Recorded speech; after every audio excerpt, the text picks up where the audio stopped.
So it's January. We're recording January 7th. Are you doing dry 8:30. at 8:30 in the morning? Are you doing dry January Yes. Until today. until today? Till you walked into this bar Yeah. and you were like, Look, "Oh, look at all the look whiskey." at all the nice things that are around us. It's such great temptation.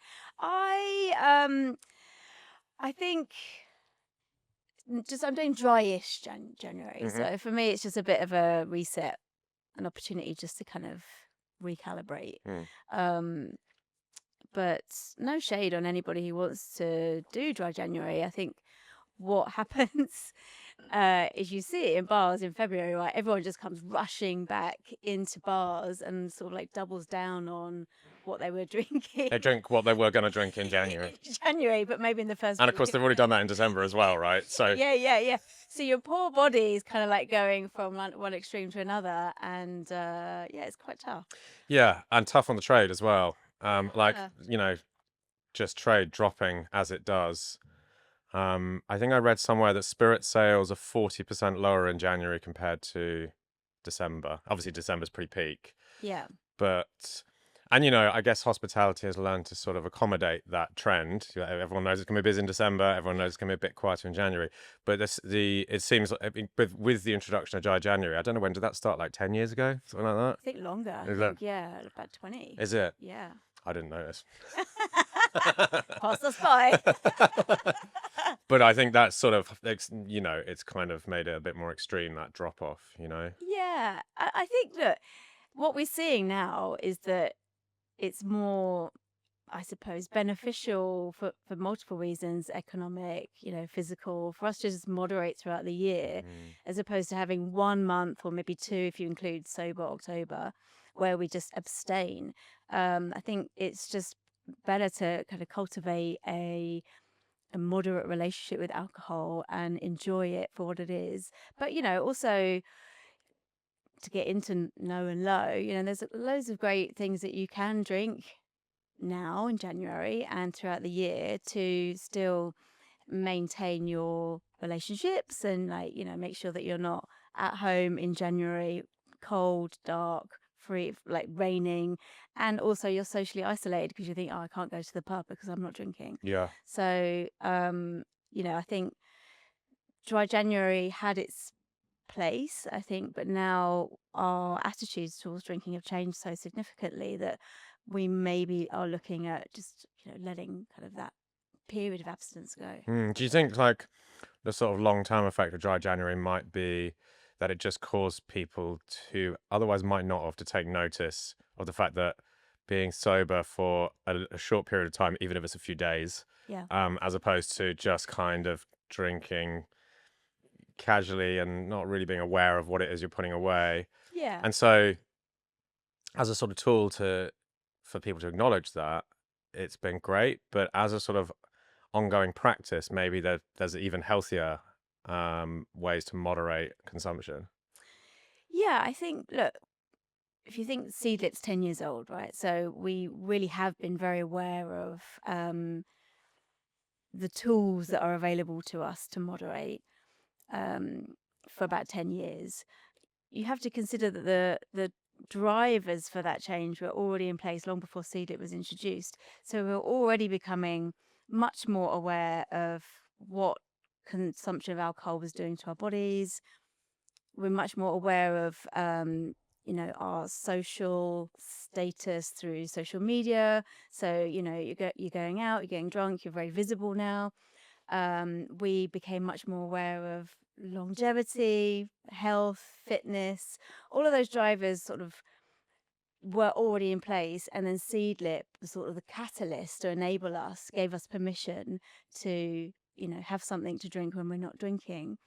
And I think perhaps dry January is part of that conversation, that all of it is around like, how can I optimize myself? How can I perhaps be more productive?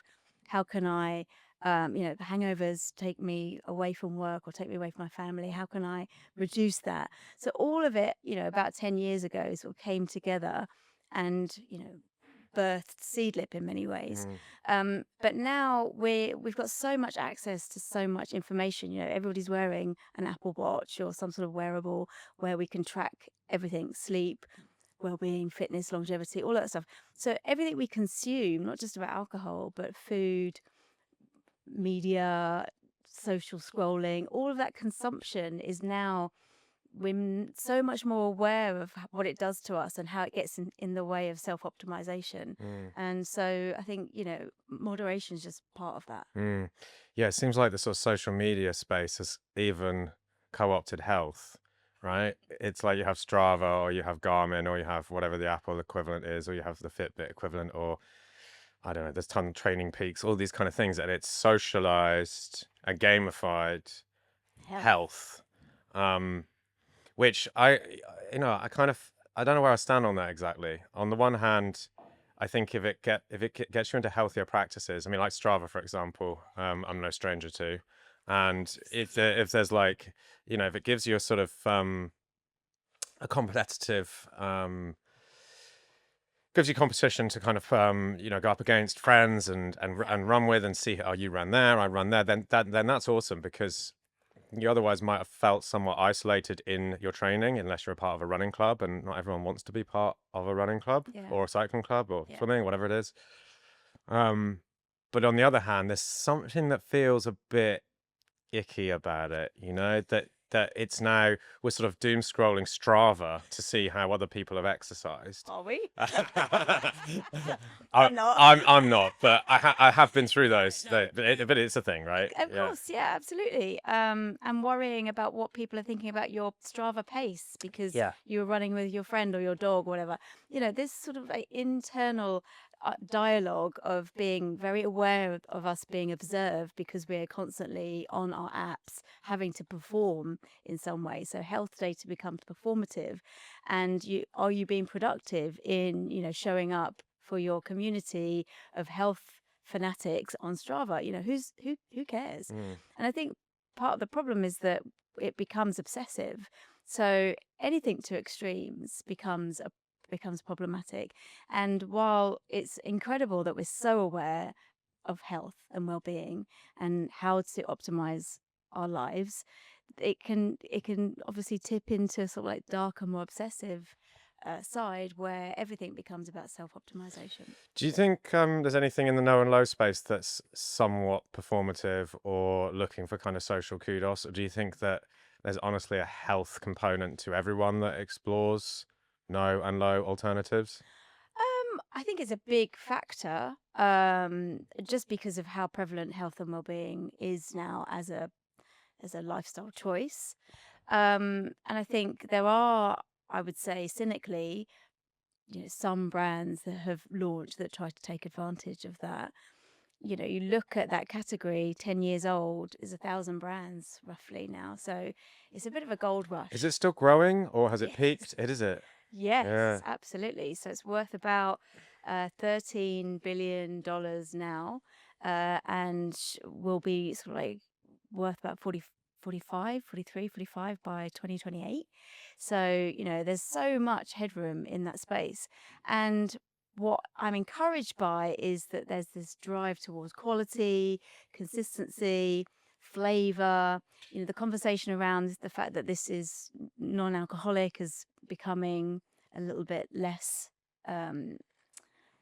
important, and consumers are increasingly looking for things that are tasty.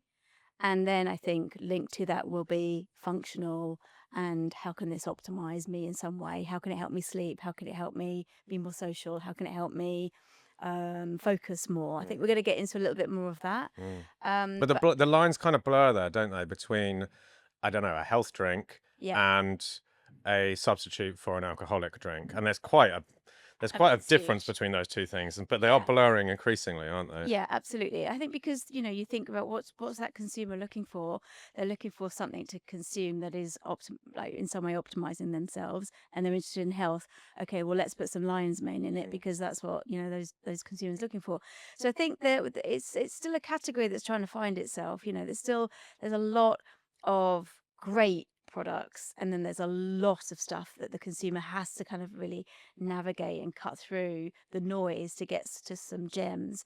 And I hope that those gems really become the ones that almost become a beacon for other brands to kind of join them and become, worthy rivals, not just other brands that are going to stick something in a bottle and just take advantage of this kind of gold rush.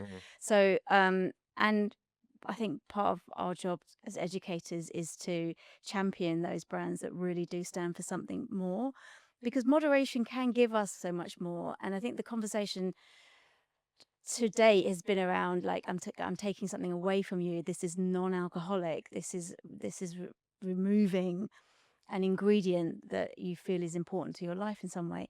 But what I do see is that the new to world brands, the ones that aren't about non-alcoholic necessarily, they just are going to push that conversation around flavor and lifestyle and occasions.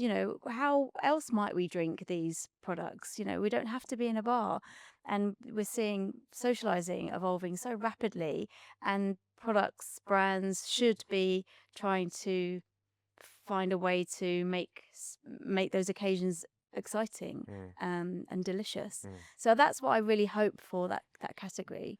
It pushes into that sort of the more delicious space. Do you see kind of trends around the types of no and low? And when we say no and low, really what we mean is no, don't we? I mean, let's be honest here. Let's not confuse the two, because I think low is still very small. Yeah. And what's low for me might not be low for you. Yeah, and sure. it requires a little bit more. It's a low strength gin. It's 20% ABV. Exactly. Like, well, how many are you gonna have? But do you see with the no space? Do you see sort of trends within the types of products and the use cases? So, for example, are there certain styles of products that perform really well in cocktail bars or in wine bars? I'm guessing like no alcohol wines. Still got a way to go. Still got a way to go with that. I know. Yeah. And then other ones where actually they're really more dominant in the home drink at home sort of space. Yeah, I think you look at Vetivo. Like, can't have a conversation about that without mentioning Vetivo. What's fantastic about Vetivo is that in a bar you can use it as a modifier.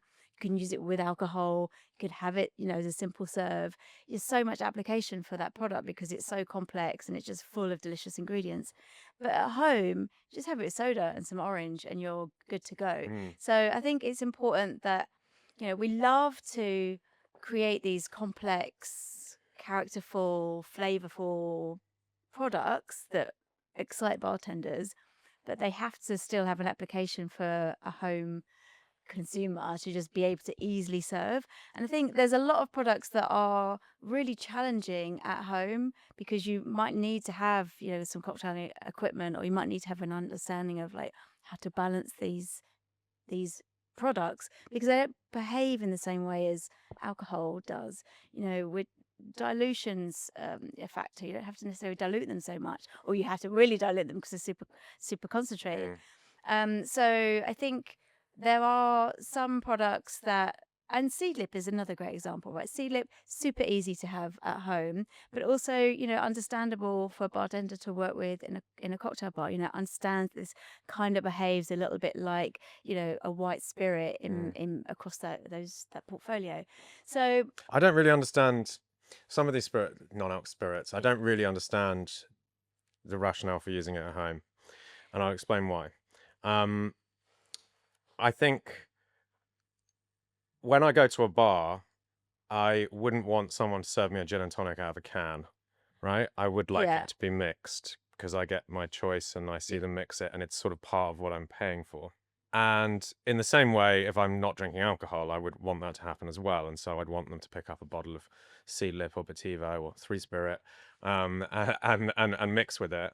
But when it comes to drinking at home, I'm not in a social setting. I'm not sort of in a setting with friends who may be drinking, and I need to kind of have the same moment, the same experience, the same sort of preparation of the cocktail. I actually just want convenience then. And that's why at home I might drink a gin and tonic out of a can if there happens to be some lying around. And I think the other thing about drinking out of cans or pre-batched is that there's a sort of association with like it's a kid's drink.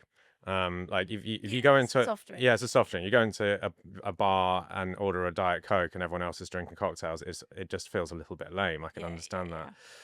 Whereas at home, you don't mind doing that. And I feel like at home there's a lot more opportunity for just adult flavored canned drinks. Like my Laura drinks Trip, and I quite like it as well. It's delicious, really good. Yeah. It's convenient. I can drink it straight out of a can and I can mix it. At home, I'm probably not going to take Seedlip and think, oh, you know what, I feel like a martini tonight, No. and and get all the things I need together Yeah. to stir that down into a martini. Yeah. And even if I want a gin and tonic, Yeah. I'm sorry, I'm afraid it just doesn't make that much difference to tonic water if I'm mixing at home. So what I want really is something that's just tasty, Tasty. Yeah. and Exactly. convenient. Yeah. But look, there are some people who do want that ritual of making the kind of gin and tonic serve. They want great glassware, great ice, and they don't necessarily want to have the gin. They just want something that gives them that feeling of making a drink at home, because that's part of their ritual. Yeah. And that was really amplified during COVID, right? We all needed a way to switch off. But depending on what newspaper you were reading, you were either doing way too much or not enough, So, but there was this sense of like, I need some sort of ritual at home. And that, I think, after COVID, sort of that's the legacy, is that we understand that, there's a lot that happens through the ritual of making a drink, whether it's alcoholic or not. And, you might want to drink from a can, but there's so many people that will just end their day with something that they're building. The big opportunity for growth is in RTDs. That's probably the category we're seeing like exploding in non-alc. I think for the reasons you've just described, is that it is a perfect serve and it's convenient. And also you've got, these cans, these brands in cans that are determined to not look like soft drinks. So there's a really beautiful way of like translating that brand equity to you at home. So you do feel like it's something special and something that has a higher value to it. But I wouldn't discount people, making a Seedlip and tonic at home. We see it happening. I'm going to alienate that massive part of my audience now. They do it, Kristen. I've seen the numbers. Yeah, alienate that massive part of my audience, or never acquire that part of that audience. They've switched off already. This guy's. But also, like you mentioned, Three Spirit, that's an amazing brand, and they've created this whole ritual about something to have before bed. Sure, they're very at home. Yeah. But they definitely, I think, fall more into the functional health, kind of nootropics side of things than an alcohol alternative. It's definitely more on that side of the spectrum than something like Bativo. Exactly. Which is sort of an alternative to an Amaro kind of thing. Yeah, exactly. Yeah. And I think those Amaros, those sort of aperitivo style drinks, are the ones that we probably see quite a lot of crossover. So really see them in bars, again, being used as modifiers, or at home, simple spritz, those sorts of things. So they're the ones that we see, crossing over probably a little bit easier. And again, COVID, everyone's drinking Negronis. So now there's that kind of a bitter appreciation of products, and also bitterness replaces that kind of missing flavor of alcohol. It's like a lot of people push back against non-alc, saying it's too expensive for what it is. Like some of these products are, quote, distilled water. They don't pay the duty. There just isn't. You're kind of struggling to find where the kind of cost of goods sold match with the retail price. Do you think? Because I kind of think this. I feel like almost they need to be not too cheap in order to have to have that sense of a moment, and that kind of, weirdly, it's like an inverse value proposition. It's like, I'd want to pay a bit of money for this to feel like I'm getting something special. How do you kind of resolve it in your head? Because some of these products are pretty expensive, right? But the ones that are, there's genuine craftsmanship. There's genuine, quality of ingredients, quantity of ingredients that are going into some of these products. Not only that, it's incredibly difficult to make a really delicious non-alcoholic product stable. So there's technology that is going into keeping these things stable on your back bar, not in your fridge open, but just sitting around ambient, not turning into something kind of dangerous or funky. And again, funky sounds good. Funky does sound good, but not if it's like not bad funky. No, not Reaping across the bar. Exactly. And again, when Seedlip was introduced, we saw tons of bartenders, thinking, "Oh, we'll create it ourselves." You go into bars and see these kind of like ghost-like shapes, or like wafting in their liquids on their back bar. You're like, "What is that?" And so there's a lot of the kind of boring stability tech that goes on in the background to keep these things stable. But also there's a lot of extraction methods, types of ingredients used, working with flavor houses to extract flavors and keep them at a certain solubility so that they work at a low ABV. So there's tons that goes into it that is probably not understood, or we haven't done a good enough job to educate. But I think the big part is that, the ones that are genuinely good and stand the test of time, Three Spirit, Bativo, those ones are chock full of incredible ingredients, and they are consistent and stable and make a delicious drink. What if your coffee liqueur actually tasted like coffee? Not syrup, not pudding, actual specialty coffee in a glass. That's the whole idea behind Algebra, the driest coffee liqueur around. Not because they've sworn off sugar, but because they want to let the flavor of the coffee shine.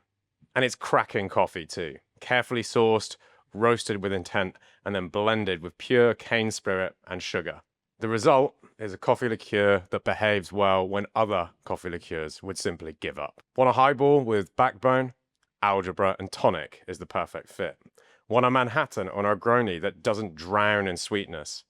Algebra is a fantastic substitute for vermouth. Or keep it classic and make an espresso martini that practically makes itself. It's the kind of bottle that deserves a place on the back bar because it does its job properly. Lift, structure, flavor, and clarity. And there's great news, because Algebra is partnering with the show. We can offer 15% off any bottles ordered through algebradrinks.com. Just use the code CURIOUS15 at checkout. Algebra coffee liqueur. Less sugar, better coffee, better drinks. Now, let's get back to the show. Yeah, I think your point about bars trying to make it themselves is an interesting one, because I think the whole thing falls down at that point. Yeah. I actually think it's important that bars are using brands if they're going to be serving them out, because I think that all builds into the value proposition. Well, we see it less now, and that was, I think, again, part of this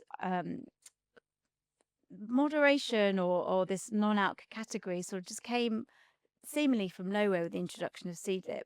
And it was really because the consumers were missing something in their lives that Ben articulated through the development of Seedlip and what to drink when you're not drinking.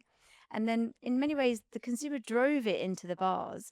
And the model before Seedlip has always been, well, brands are built in the on-trade. So we are custodians. We decide whether this brand's good or not. We will recommend it to a consumer. And you've got consumers or customers coming into a bar going, why don't you have Seedlip? I want Seedlip. And I think there was a bit of a sort of attitude of like, well, we don't have Seedlip, we've made it ourselves. And that thankfully has gone now, because Seedlip is 10 years old, created this whole movement, great brand, great range of products, and has spawned multiple types of products. And now we've got a genuine category. We created Æcorn after Seedlip so that we've got an opportunity for us to make cocktails. You've got modifiers now, so we sort of it kind of took, I think, the industry a little bit by surprise that all of a sudden there's this movement that we weren't part of and that we had to accept. And a way of kind of being part of it was to develop our own things. And now we've got so many great options that thankfully is not necessarily the attitude. And we've now got bartenders who are taking all the tools that are being developed, the brands, and instead, turning on their kind of creative muscles and making phenomenal drinks, so that you do feel like when you go into a bar and order a non-alcoholic drink, you are getting something special.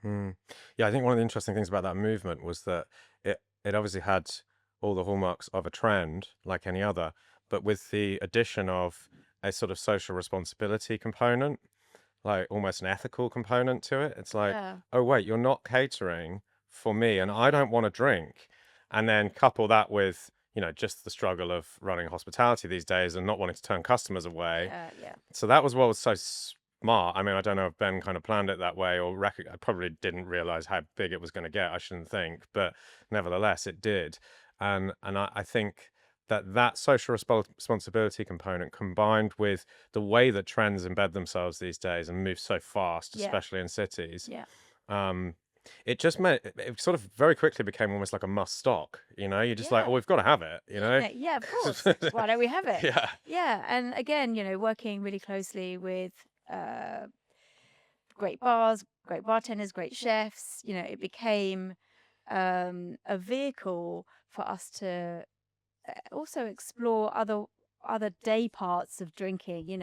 All of a sudden you can go and have an amazing tasting menu at the Hand and Flowers at lunch and have these beautiful cocktails that have been curated, and then they don't contain alcohol. Mm. You can drive. We worked really closely with Michelin, so now you can drive to your kind of like rural pub and have a Seedlip and tonic, and then drive on.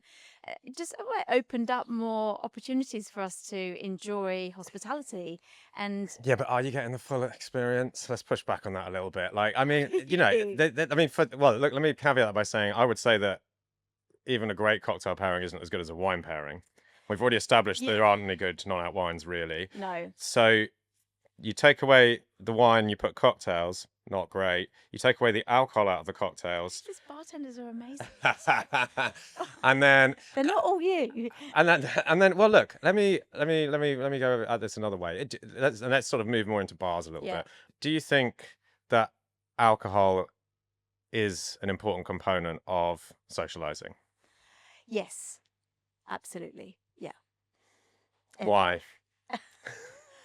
I mean, for a number of reasons. I think, look, let me first of all start by saying that we have to acknowledge the World Health Organization states there's no safe amount of alcohol to be consumed, like no lower limit, right?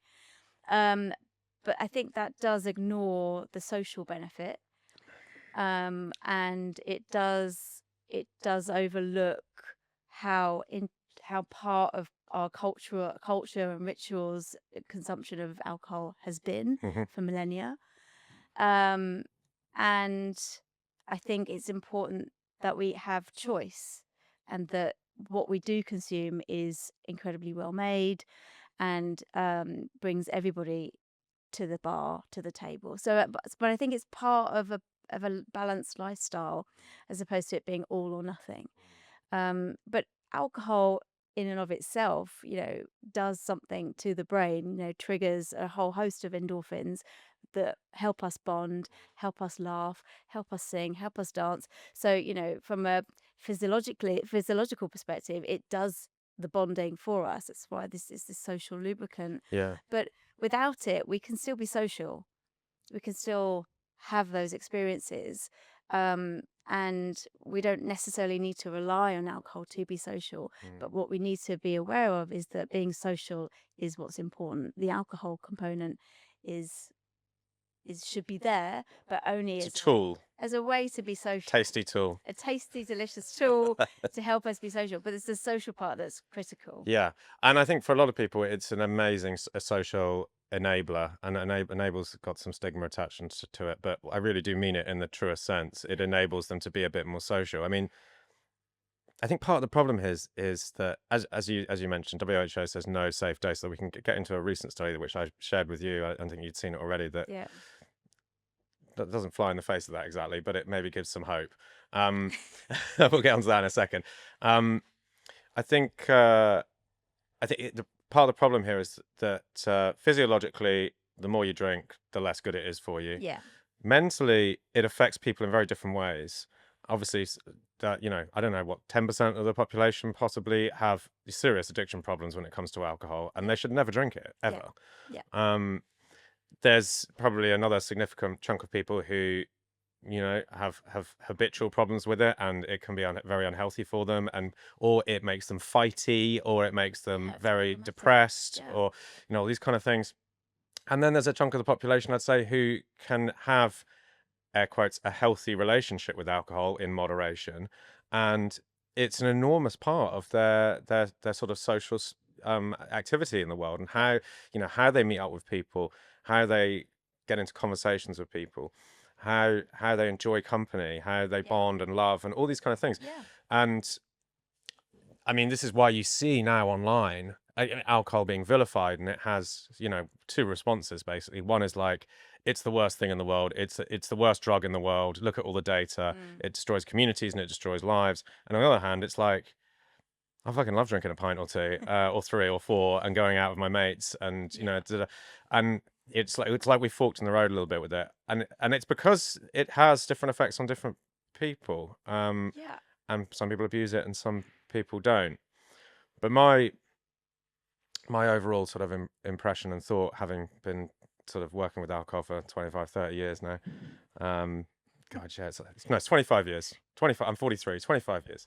25 It years. is that it's at its best one of the greatest things we've ever come up with. There's Yeah. that feeling of being 3 pints in, or 2 martinis, or 3 martinis in. Not three martinis.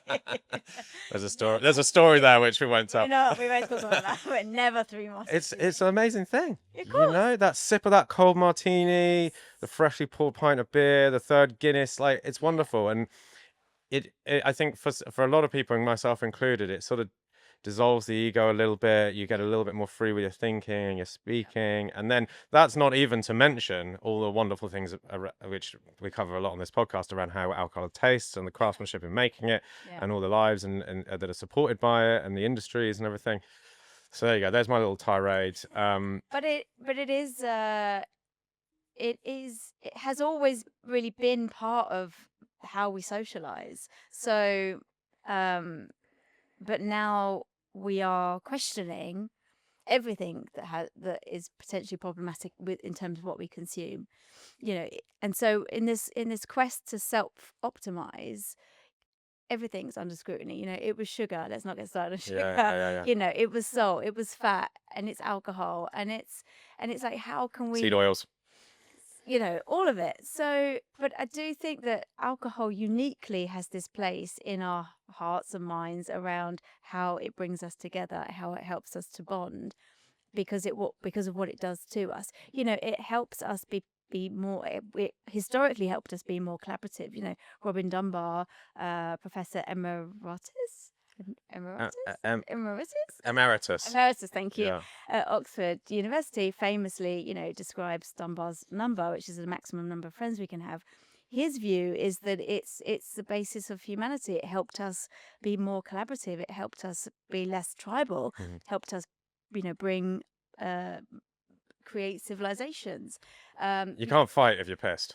Well, Like, you're just falling on the ground. It dissolves the ego. It helps us become, less suspicious and more collaborative when we wanted to work together. So I think, there's something intrinsic in it, but it has to today now be part of a conversation around how can we prioritize socializing, and alcohol's part of the offer. It's not, we only socialize when we're drinking alcohol. The priority is to help reduce the barriers to socializing, which are many now. Resources, emotional, economic, physical. Access to bars, pubs closing one a day. How expensive it is to run a bar these days. All of it's becoming increasingly more difficult for us to find these places where we can hang out with people who don't look like us, don't dress like us, don't vote like us, don't speak like us, don't come from the same background as us, where those places are becoming quite difficult to find. And that is the worry. It's not, for me, alcohol's problematic. There are problems with excessive consumption, but the problem for me is, why aren't we socializing enough? Because that creates a lot more issues in society if we don't understand how to rub along in a frictionless way with human beings who are inherently full of friction. And, all we'll see, I think, is this emergence of fourth places, which is where we go, where people just are like us, offline expression of my online persona, where everybody thinks the same way as me. Then I'm not going to know how to have challenging conversations with somebody who I disagree with. We're so entitled, we're so demanding, everything needs to be convenient these days. And hospitality, third places, teach us how to be social and how to get along with each other. This is where we strengthen our social muscles. We think about going to the gym, we're obsessed with our physical muscles, but we don't put enough emphasis on the places where we can go to strengthen those social muscles. If you don't use them, they will atrophy.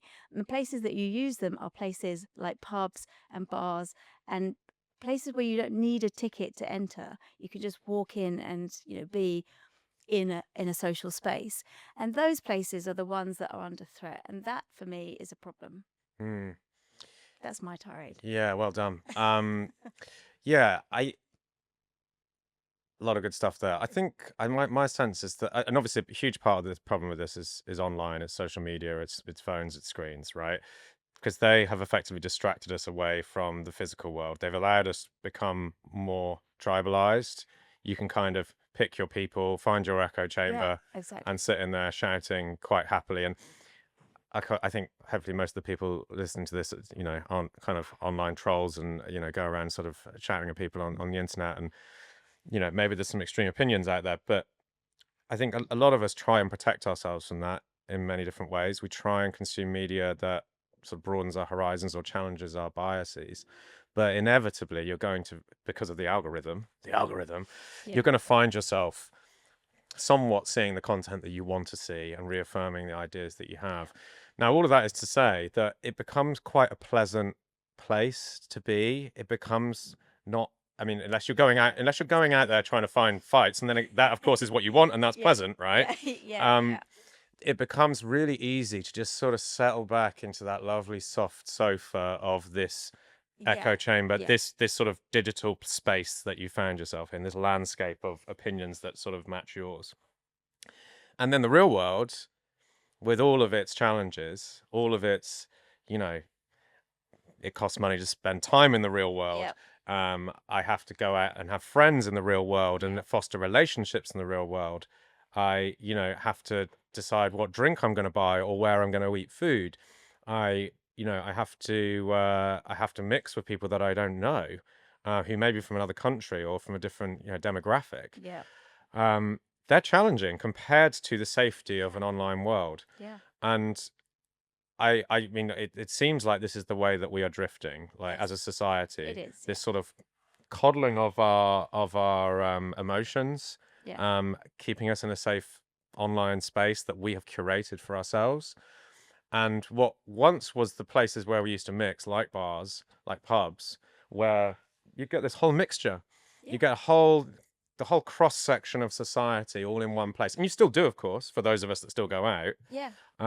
But numbers are dwindling. We know people are going out less. We know people are drinking less, whether it be alcohol or anything in a bar, because Yeah. they're serving less stuff. And the question is then, if that, I mean, so that there you go. That's my sort of thought, is that the social media spaces, for want of a better term, Mm. our online avatars, if you like, Mm-hmm. and the spaces they inhabit have taken over from the real world. Do you want to add anything else to that? Is there something? What we are seeing is that socializing, what the headlines will tell us is that socializing is in decline and that we are socializing less. We are socializing less in traditional third places for sure. And the numbers will back that up. But we are expanding where we socialize. So we're sort of expanding into outdoor pursuits, socializing at the gym, run clubs, making it a little bit more intentional, socializing at home a lot more, socializing through gaming, socializing online. So there's just this slight change or an expansion of where we socialize and how we show up with other people. And then sort of linked to that, what we're seeing is, exactly, fourth places where we only go and hang out with people that think like us, look like us, those kind of offline echo chambers. But I think also there will be new occasions that emerge about where we can go and how we can hang out. And that's where I think no ABV drinks also will play a role. How can we cultivate new occasions where we can socialize with drinks that perhaps aren't the traditional third places? I think they'll always be important and they absolutely need to be protected and preserved. And maybe we can come on to what more the government should be doing about, reframing what hospitality provides in terms of like social cohesion. But I think there's just I think Gen Z in particular are looking for different ways to socialize. And actually, some of that has to do with this atrophy of social muscles. How can I socialize with much smaller groups? How can I be very intentional about it? I have less money. I have less social battery. Less practiced at it. Less practice. I'll tell you a quick story, which isn't amusing, but was at the time. I talk about socializing a lot at Tales last year. Talked about this topic, and at the end of it, a bartender raised his hand and said, "Look, I love what I do. I love Tales. I love cocktails. I love creating drinks. How can I be a bartender and not have to speak to anybody?" The room erupted. They thought he was joking.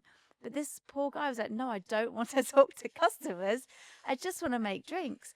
So, and again, it's Wow, that's brave in that audience. But I think he was genuinely like, "Yeah, how can I just don't want Particularly for someone who doesn't want to talk to Yeah, people, I to just- stand up and And say we that. were like, Eric Castro was there, and he was saying that I have bartenders who struggle Yeah. with the interaction with customers, and again, like, how are we building the soft skills? We talk about we're losing those soft skills. I don't think we're even building them now. We're not even kind of teaching young people how to be social, because it's too easy to not now. So if you it takes the human brain about 20 years to mature, mainly because of how complicated social dynamics are, and all the mirroring, observing, and kind of social nuances and facial expressions. All of that we need to physically do with other people. And if we're not doing that with other people, then it will become much more difficult for us to interact, and we will become much more introverted as a society. And then, of course, you want to just retreat behind a screen, socialize with smaller people, smaller groups. And we're already seeing examples of that. Very, very small type groups. We're in a friendship recession. The number of people in the US in particular who will say they have no close friends has gone from 3% to 12% over the last 20 years. No friends, Tristan. What, you want me to be their friend? But my point is, No, I know, it's horrible. It's so scary. Yeah. And so, then we're talking about, AI companionship, and like, what will the bots do for us? And I think it's just a bit of a slippery slope. Yeah, I saw a stat. I had it down, but I can't find it now. But it's something like, I'm not sure if this is US or UK, but something like 20 or 25% of people eat every meal alone. Yeah, I mean, I can imagine that's easily here. And that will probably, again, increase. And again, that's okay if you're okay eating alone. There's a difference between being alone and being lonely, and that's the important distinction. Loneliness is lethal. If you leave that too long to become chronic, it creates all sorts of problems within, like, physical problems. It's worse for you than smoking 20 cigarettes a day and being obese. So there is a loneliness epidemic. About 1 billion people globally will describe themselves as feeling lonely often or very often. So there's a huge issue there. I think being alone is okay, and and is being celebrated as like, this is a way for me to sort of like charge my social battery. But it's when it crosses into isolation as a form of self-care, and that's being celebrated through the algorithm. You're being good to yourself because you are doing you. Then I think it's an issue, because again, if we're not building this social fitness, these social muscles, your brain will teach you that everything else is outside of your front door is a risk. And that's where loneliness becomes chronic and becomes quite dangerous. You heard of monk mode? It was a kind of social sort of media hyped phenomenon thing a few years ago now, but there's people still doing it, I think. And it's basically sort of justification for switching off from the world for a year or two. Wow. Reading your books, you time, health, wellness, fitness. Yeah. I mean, presumably you've got to have a job at or someone's funding this, I don't know, or you're literally at a monastery. I mean, look, when you say, I'm like, well, that sounds fun, but It isn't. But I think it's romanticized. That's the thing, and that's what social media is good at. You're always going to have someone persuasive, increasingly so now that we've got AI to be persuasive for us, Yeah. that can convince you that, oh my God, this is the thing I need to do to just be like a legend, you know? But we're wired for connection. It's as important to us as food and drink. Mm. You know, when we're hungry, when we're thirsty, our bodies will send us signals. It's the same for loneliness. You know, our brains are literally scanning for other brains to connect with. You know, not to get into quantum physics. I knew you were going to slip into quantum physics. I could just tell the way this sentence was going that we were going to get there. But you know, there's frequencies, there's vibrations. You know, even at the quantum level, you know, things can't be observed. It's all vibes. It's all vibes. Yeah. Things can't be observed unless there's an interaction. You know, that's at that particle level. We are programmed to connect. And I think what's very dangerous is that, you know, social media will tell us that it's safer to be at home on your screen doom scrolling because the world out there is a very scary place. And, you know, the longer you spend away from the world, the more you'll believe it. Yeah, I mean, just going back to what you were saying about we're not training kids to be social. I think you said something like that. I do think they're still getting that training because they've got to go through school, right? And school's pretty intense social environment, right? There's a lot of dynamics going on there. In fact, it's so much so it's overwhelming and horrible. So you can kind of see why they don't want to be social when they grow up, right? It's the problem is that there's a safer alternative, and that is the online, and that is finding my people online, and that is finding my gurus and my ideals and all that kind of thing. Yeah. I think though that again, hospitality as a force for good. You know, my first job was as a cocktail waitress. You know, what was your? There's a song about that, isn't there? What's your first job? Well, I was a paper boy from 13, but my first job in hospitality was at a fish and chip shop. Is that hospitality? I think it is. Yeah. And I was 14. So actually, I'm coming up 30 years now. Yeah. So mine was cocktail waitress, then I became a bartender, and then, you know, it trains you in social skills. And I think, again, if parents perhaps saw hospitality as an important part of, you know, adolescence or growing up or being able to speak to strangers, you know, we might actually embrace the idea that, you know, hospitality is doing more for us than just serving us food and drink. You know, it's providing an apprenticeship in learning how to kind of socialize, and it's providing us safe, entertaining, brilliant places for us to go and be together and learn about each other. And, you know, so how many bartenders have said to their mum and dad, like mine included, you know, I'm a bartender, what are you going to do when you grow up? You know, get a real job. You know, these are real jobs. Look at that us. are important. Look at us, chatting here in a closed bar, talking to each other. No one's ever going to listen. It's important, but it's, you know, I struggle with how much pressure hospitality is put under when you actually think about how much heavy lifting it's doing for us socially, and how much pressure the government puts on us, on the industry, and how I think, you know, maybe brands could be doing more about, you know, trying to reposition what hospitality provides from a sort of like social perspective. Yeah, maybe let's get to that at the end. What can be done to fix all of this? Yeah. Because we know the answer. We just need to tell everyone. You know the answer. Anyway, I hope you do. Yeah. No, I was just thinking what you're saying about what a job in hospitality offers to a human being. And I remember I was chatting to Sean Finter.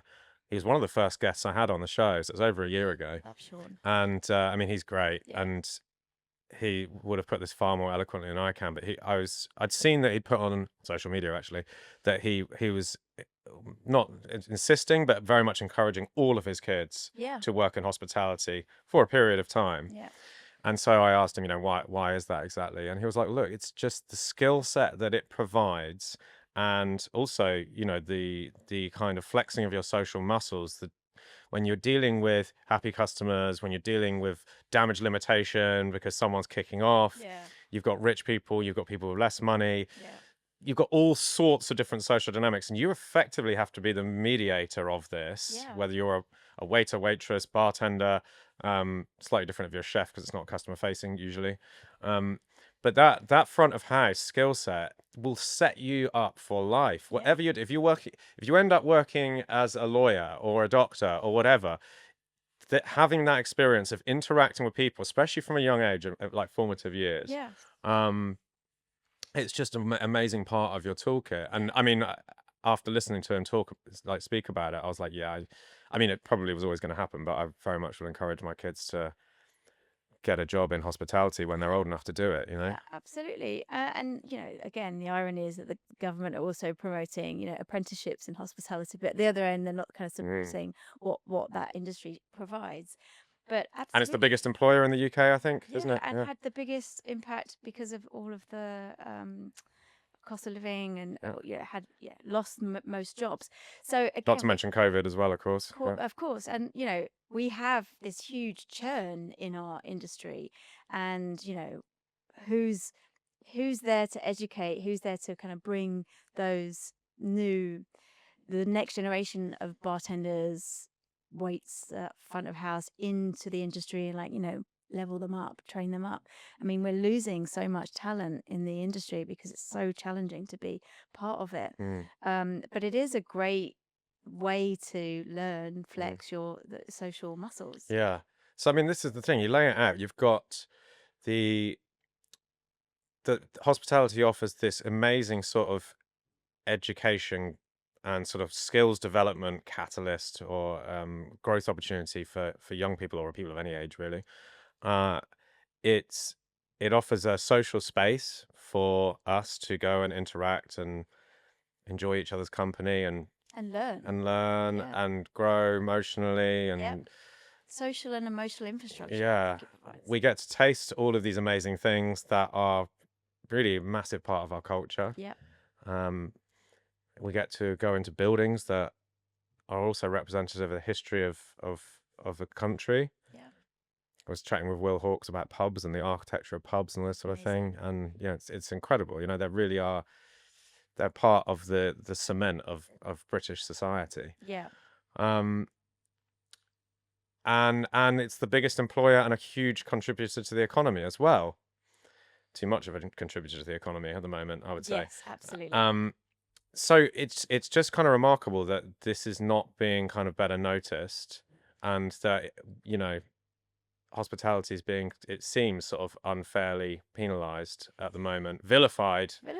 Yeah. And perhaps it comes back to our initial point around the role of alcohol in society, because historically, pubs, venues that are providing this sort of like social glue, sort of civic anchor, will be regulated under noise, nuisance, diseases of despair. That's how those businesses are managed, as opposed to thinking about them as social and emotional infrastructure. How can we protect them? How can we think of them as social, as civic anchors? How can we think of them as like community hubs, and all of the services that they provide, all the heavy lifting, the community heavy lifting that they provide? Because I think that's where the tension comes. They are businesses, they make a profit, so they're subject to market forces. So we don't need to protect and preserve them. If a pub dies, so be it. But if that pub dies, you're effectively evicting that community from their living room. They've got nowhere to go. You think about pubs in rural spaces in particular. They are post offices, they're hairdressers, they're warm spaces, they're places for people who are lonely, who've got nobody to talk to. They provide so much social service, and yet they are under enormous amounts of pressure because they serve alcohol, and they do so much more than just serve a product. They are purposeful in many more ways than just what they serve. Yeah. So we touched a little bit on what young people are doing as opposed to drinking, as in drugs. Cannabis usage is like massively on the rise. I've got some data here actually. Yeah, good. So among young people in structured treatment, as in sort of therapy, rehab, cannabis was cited by 87% of cases. Yeah, I think it's overtaken Whereas daily. alcohol was 39%. Yeah, so daily cannabis use has overtaken daily alcohol use. This is in the US we're talking about. Yeah, Yeah. yeah. That's UK stats that I've just given there. Okay, But I mean, you're in the the US, US. I mean, the US. It's even bigger, I think, yeah, right? and it's Because it's legal legal in in some some states. states. Yeah, Yeah, yeah, yeah. exactly. So it's interesting that if if you look at the data just as sort of alcohol consumption trends, you can think, oh, well, look, this problem's getting fixed, but actually there's just an alternative. And like other recreational drugs, things like ketamine, I presume ecstasy, I don't know about cocaine because that sort of goes a little bit more hand in hand with alcohol, but as far as I know, sort of anecdotally, they seem to be on the rise. And I was chatting with Serge Valentin, the whiskey guy from France, and he was saying it's just massive in France. Yeah, Like there's a real epidemic of drug use, and a drop in alcohol use amongst Gen Zs. yeah, So it feels like I'm not sort of suggesting, well, we need to get young people, encourage them drinking alcohol and get them off the drugs, no, but it does feel like that this sort of war against alcohol, the seeming war against alcohol, as far as I see it, yeah. especially in the media, is just pushing people in a different direction that may be equally as destructive or more destructive, depending on your drug of choice. Yeah, yeah. And I think again, where are younger people socializing? Out maybe at home because I've of economic mm. reasons, and Drinking alcohol is expensive as well, isn't it? drinking alcohol is expensive. Going out is expensive. If you're thinking about going out less but still wanting to have a good time, then perhaps these other options are more affordable. Not better, but I think just offering a different experience. And yeah, we know alcohol's incredibly expensive, and so it stands to reason that other intoxicant stimulants would bubble up. Since I just pushed it back to health slightly there, I just wanted to go over that study which I mentioned earlier. Otherwise, people are like, he said it and then he never said it. What was he talking about? Can you outrun? Yeah. So running from death. We will get back to the sort of social side of it, and also government and and all that kind of stuff at the end, and solutions and Yeah, best practices at the end. yeah. So this study is called Running from Death. It was published. I think it's a Norwegian Yeah. lab. It was published in November, so it's pretty fresh. Yeah. Can fitness outpace alcohol's harms? And I will read here. I don't know if this is the abstract or whether I just Yeah, the abstract is pretty yeah. tight. So it was a Norwegian cohort study. They used population data that they've been used. It's Hunt, Hunt. I don't. It's It's huge. It was a huge it's study. massive. It's like Yeah. 25,000 people or something like Yeah. that over a 10, 15, 20-year period. Yeah, people drinking at recommended levels and then above Yeah. recommended. So they found basically what they found is that I'm quoting this, increases in alcohol consumption over about 10 years were linked with higher all-cause mortality, even when intake stayed within recommended limits. So far, so not good for alcohol. Importantly, though, changes in cardiorespiratory fitness modified this relationship. Cardiorespiratory fitness, let's just call that fitness. Yeah. People who remained in the lowest 20% of fitness had significantly higher mortality, regardless of drinking patterns. And whereas those who maintained higher fitness showed little additional mortality risk from changes in alcohol intake. Overall, maintaining good fitness was a stronger predictor of lower mortality and appeared to attenuate the harmful association between increased alcohol consumption and death. So in summary, fit people who consume alcohol had roughly, this isn't summary actually, this is an additional note that I made, fit people who consume alcohol had roughly the same mortality outcomes as fit people who didn't drink alcohol. And this was flying around the place quite a lot because, as you mentioned earlier, the current legal guidelines of alcohol, or not legal guidelines, health guidelines of alcohol, are zero. There is no minimum safe dose. And what this study really seemed to show was that if you are, especially if you're on the top 20% of fitness, which by the way is a fucking low bar, you really don't need to be that fit to be in top 20%. Yeah. Then it seems to attenuate some of the effects of alcohol. And in fact, I think what they found, and I kind of summarize it there at the end, is that if you are unfit and don't drink, you have more or less the same mortality outcome as someone who is fit and does drink. Yeah. So I guess the moral of the story here is be fit.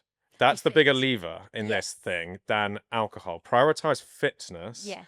and then that will allow you to maybe indulge from time to time, or like me, most days. You do run a lot. I do run a lot.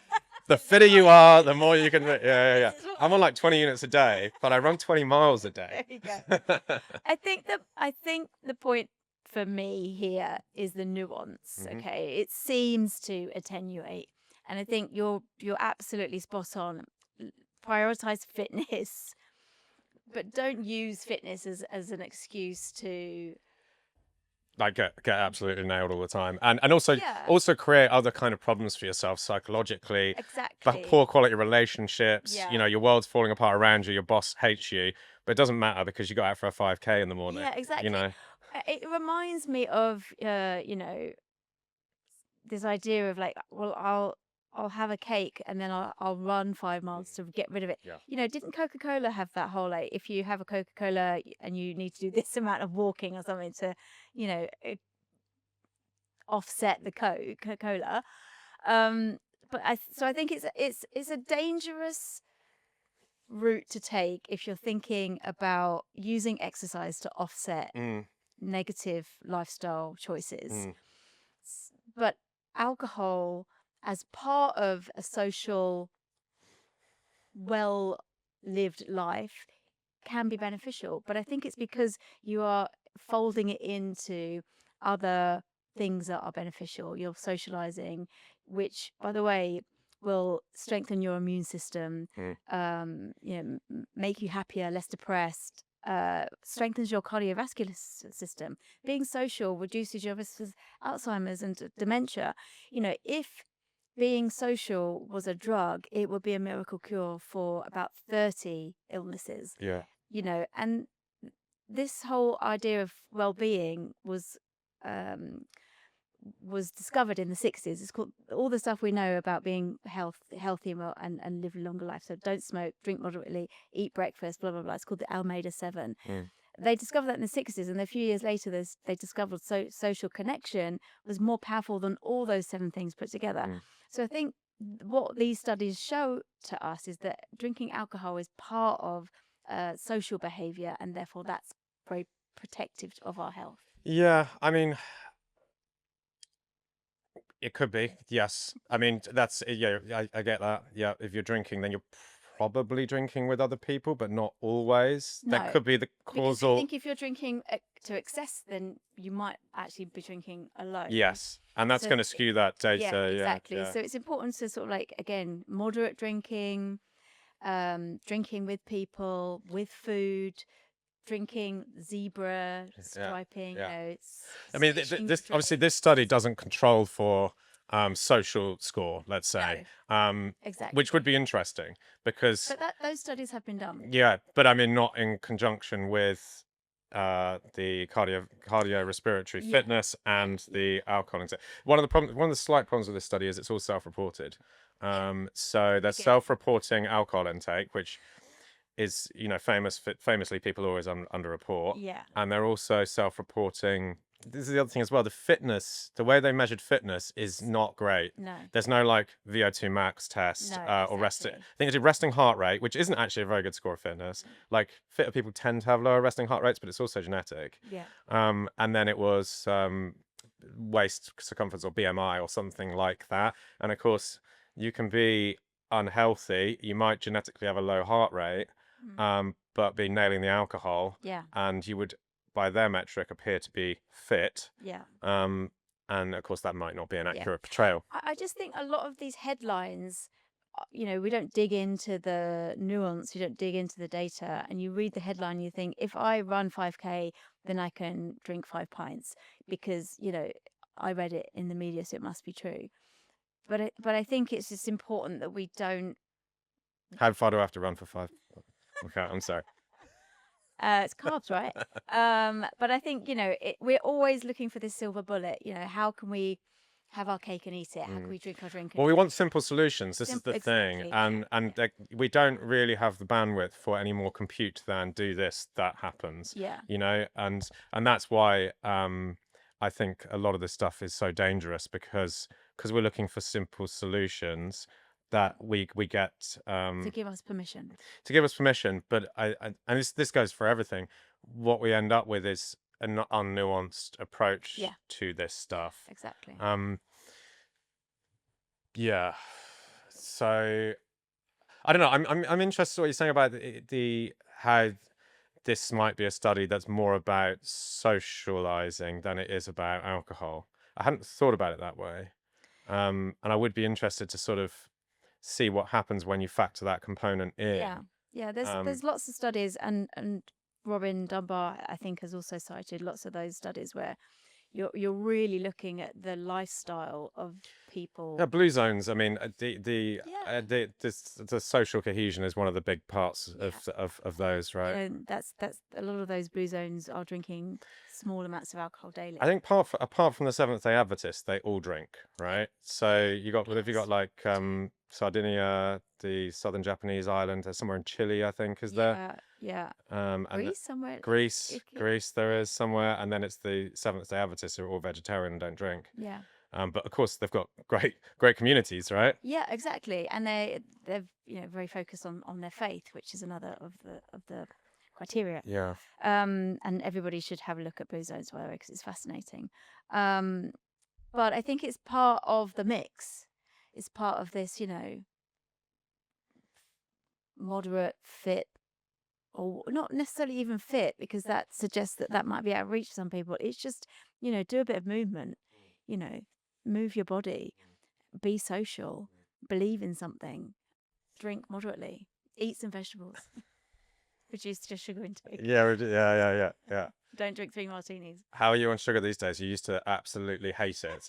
Have you softened your approach a little bit? Softened my approach, mainly because I really hate what that whole conversation around sugar has done for our mixers. How can we get a really great vodka tonic, gin and tonic now, because everything's full of fake sugar. And that's kind of taken that sugar conversation to an extreme, but everything in moderation. I saw a very recent study, literally the day before yesterday, that points to artificial sweeteners. Not only this latest study, not only suggesting they are effective weight loss tools, because there's been studies before where people have compensated for the lack of calories in sweetened drinks and then eaten something else, and so it just sort of smooths the whole thing out. It doesn't really make any difference. This latest study flies in the face of that somewhat, but the really incredible finding is part of the study was measuring people's fecal matter. Great, nice. Yeah, perfect. I mean, why not put that in every study? I don't know. And they were using some sort of measurement of gut microbiome health, and they found that some sweeteners, can't remember which ones, might actually support a healthier gut microbiome than sugar. Wow. Which is really interesting. I guess because there's sort of indigestible carbohydrates going on in there, like, impact carbs, as they call it, or whatever, non-impact carbs. I mean, look, all of that's important, but I just want my drink to taste nice. Yeah, this is the problem. Bubbly. This is the problem, isn't it? There's just not really any. The only xylitol, I think, is pretty tasty as far as sweeteners go. No, it's dangerous for dogs. Really, that's the wood sugar. It's yeah. I mean, it doesn't sound sexy when you say that. Sorry. What do you want me to, sugar is made from grass sugar then? All right, or root vegetable sugar. It's my favorite type of sugar. Yeah. But that xylitol and erythritol are both wood sugars. Yeah. Very, but and they're in chewing gum. Chewing gum. Yeah. Because erythritol has got that cooling. It's weird. It's sweet, but it's like slightly, like menthol. Yeah. Not nice. I mean, look, I think erythritol. Sugar. That conversation about sugar was really spawned out of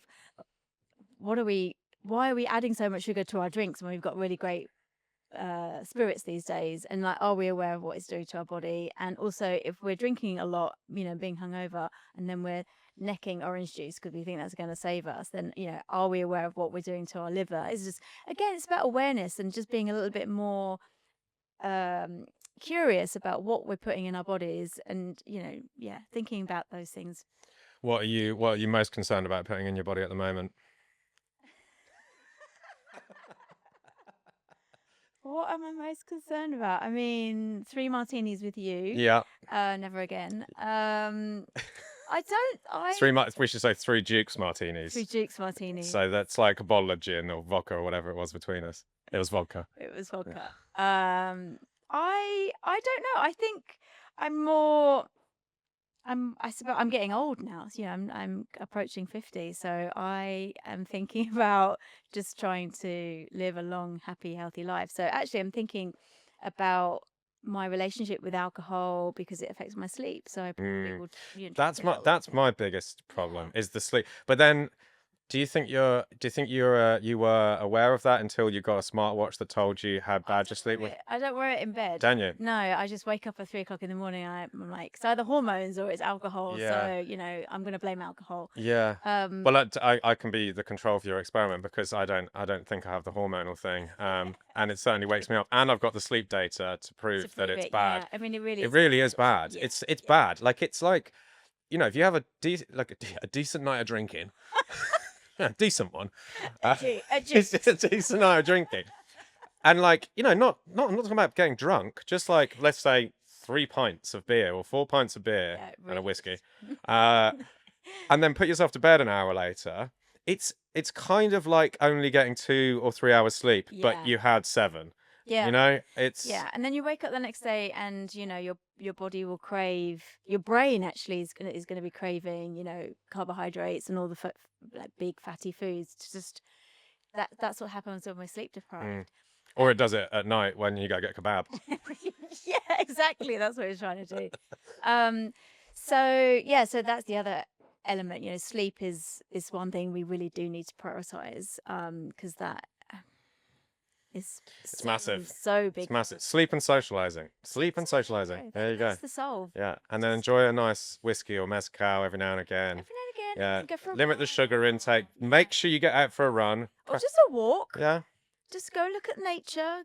Go and look at some well trees. that's or good, but get your heart rate up as well, A right? little bit, yeah. I mean, you don't have to go crazy. Look at the blue zones. They just like moderate daily exercise. Yeah, but if you want to drink more alcohol than the average blue We're zone, not making that link. So we're not doing that. We're not saying that, but we are saying like, please move more.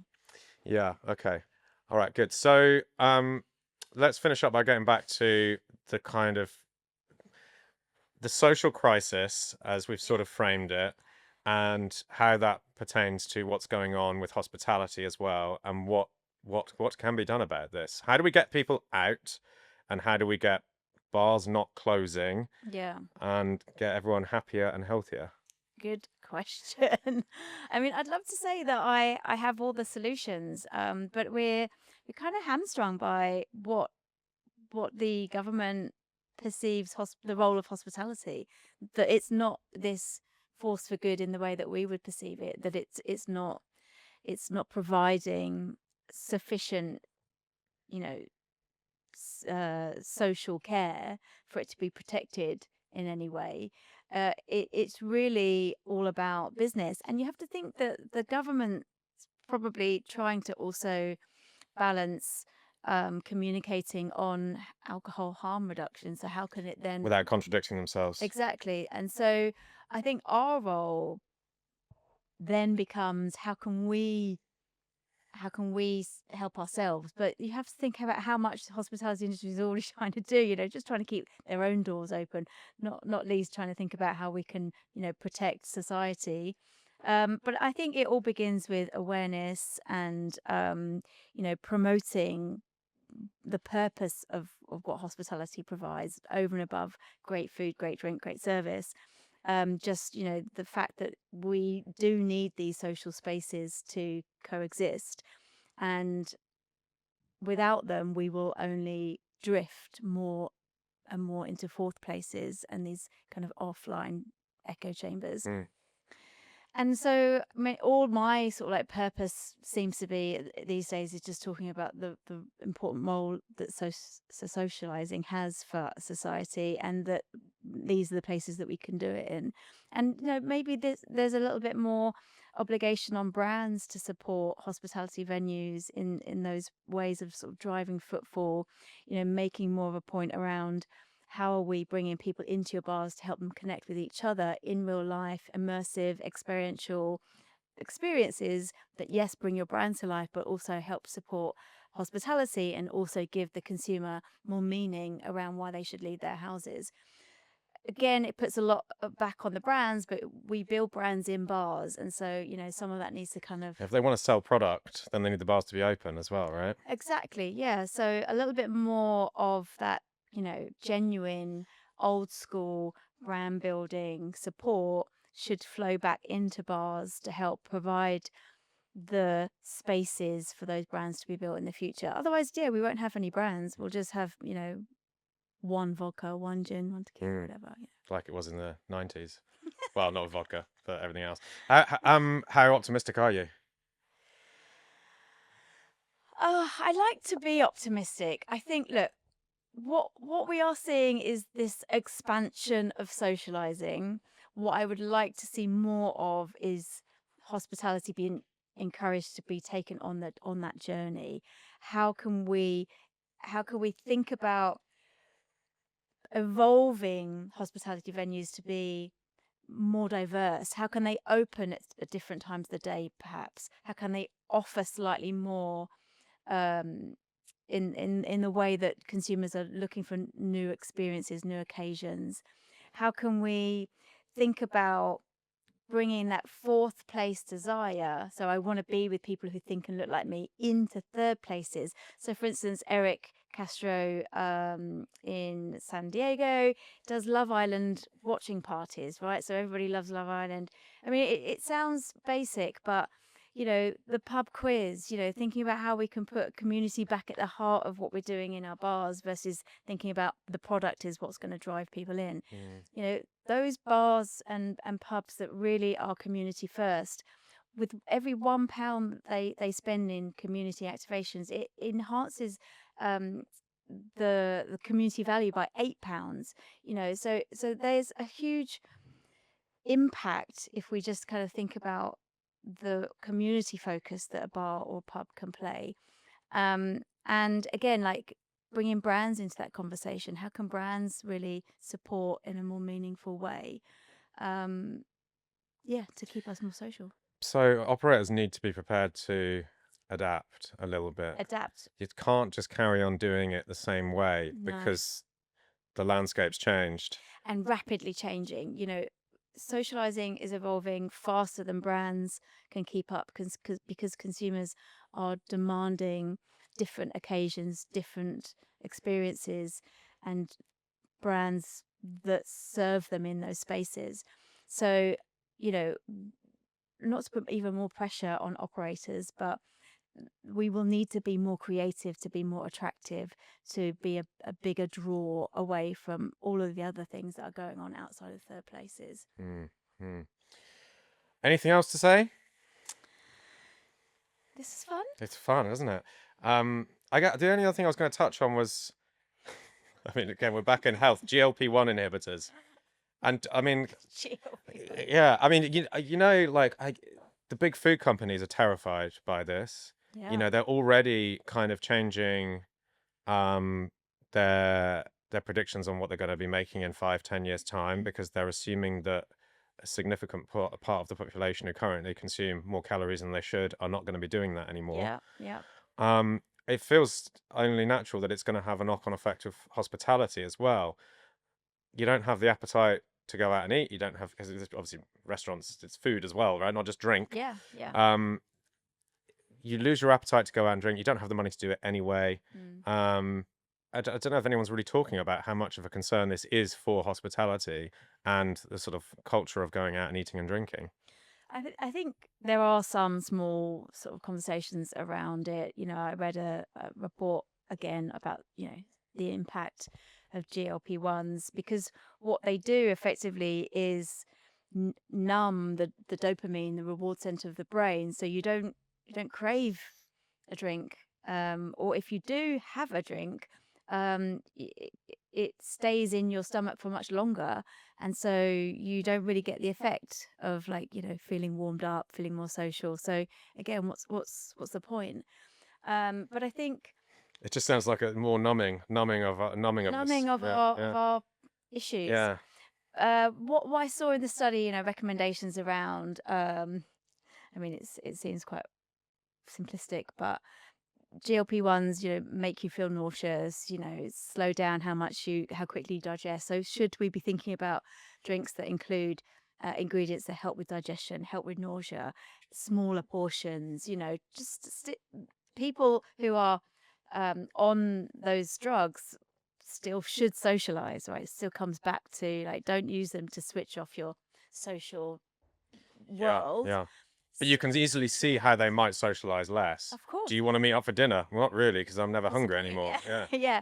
But there's something again like ritualistic about meeting up for dinner, and even if you are trying to lose weight, perhaps that's one way that operators can support those people by offering certain menus that are custom made for. Just imagine we've got our normal menu, And then here's the and there's the GLP-1, which is like nouvelle cuisine, basically. It's kind of like small. Basically, we're going back to like canapes. Yeah, it's nouvelle cuisine, right? Remember that? Just one. Yeah, just one like massive plate with a tiny. But actually, I did see another report about indulgence, which is all about like these incredible like one bite dinners. So perhaps it looks a little bit like that.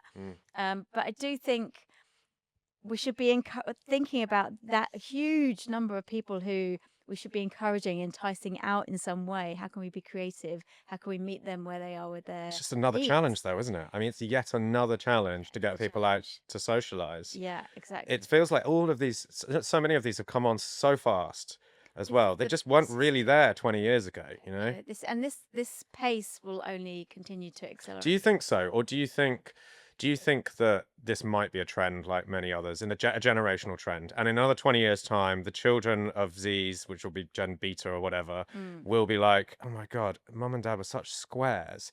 They were just all concerned with health constantly. We've actually fixed the health problem now anyway, because, we've got, CRISPR technology that's just editing my genes. I can basically overcome any disease whenever I want to. So I can continue to go out. I recognize now, because there's been so many studies, that socializing is incredibly important, not only for longevity, because I'm immortal anyway now, but for happiness and wellness, and not lifespan, but health span. Yeah. So I'm not going to be like mum and dad, because no one wants to be like mum and dad, right? Yeah. I'm going to get out there, going to go out and party. The nightclubs are reopening. Yeah. You can talk about nightclubs. Yeah. I mean, look, we're already seeing a little bit of that analog world coming back. Us people wanting to dance and go to nightclubs, and we did imagine a few years ago that by 2030 there'd be 0 nightclubs in the UK, like they would have gone completely extinct. Now we're seeing like Ministry of Sounds doing, like High Rocks at Ministry of Sound. So, they're evolving to try and like be relevant. Still kind of moving around, right? Yeah, exactly. Still sweating. So they're like, how can we take advantage of this fitness trend? But I do think, of course, like every generation, there'll be a rebound effect. And what will be interesting is how we continue to maintain our social circles, because that's really fundamentally what it's all about.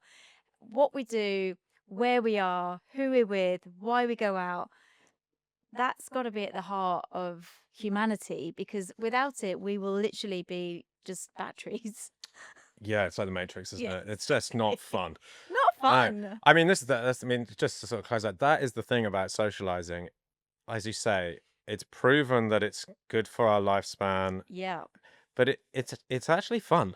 Like it's not like it's not like a bitter pill that you've got to take every single day. It is fun. And it's not like, if you don't like running, then you've got to go out and run 5K every day. You should, but but this isn't like that. It's actually a good thing. You've just got to train it, and get out there with friends and enjoy your time on the planet by seeing the planet, not just seeing it through a screen. Yeah.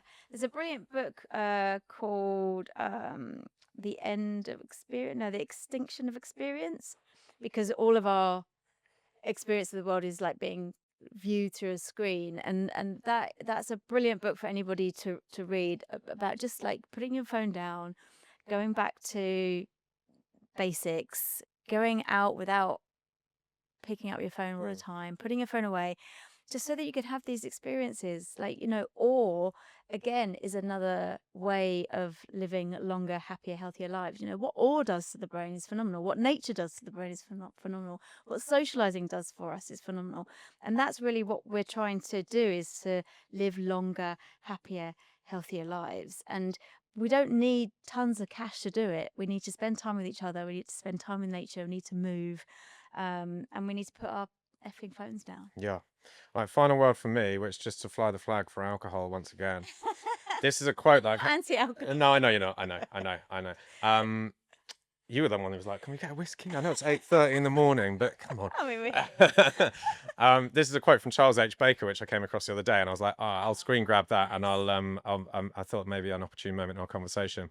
So, Charles H. Baker: "A decent libation supports as many million lives as it threatens, donates pleasure and sparkle to more lives than it shadows, inspires more brilliance in the world of art, music, letters, and common, ordinary, intelligent conversation than it dims." Amen. Amen to that. Yeah. Claire Warner, thanks so much. Thanks so much. Pleasure.